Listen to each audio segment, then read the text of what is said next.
Hola, comisionado Gordon. ¿Qué hay, Comi? Buenos días. Patty, chica, te guardé un asiento.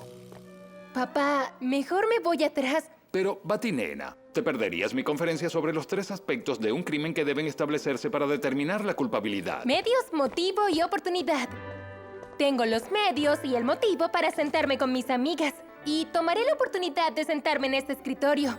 Además, papá, tendremos mucho tiempo juntos este fin de semana, ya que eres mi cita para la ceremonia de Héroe del Año. Ah. Muy bien, estudiantes. Para la tarea de medicina forense necesitan un compañero. ¿Compañero?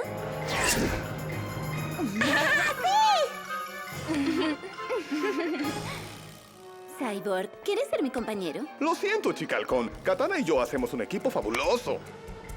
Starfire. Estoy disfrutando de la dinámica duosidad de ser compañera de la señorita marciana. Hiedra. Escarcha. Super chica. Mujer maravilla. Oh, no. ¿Qué dices, compañera? Chico bestia. Pongámonos forenses, mamá.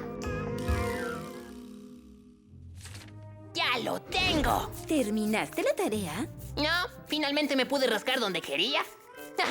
Eso es, ese es el lugar.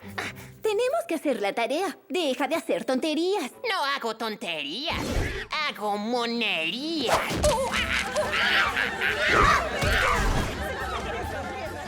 Chico bestia, bájate de ahí.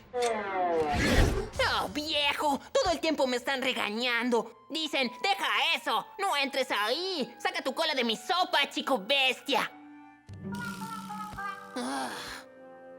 Si quieres que la gente te tome como un héroe en serio, no puedes ser tan salvaje.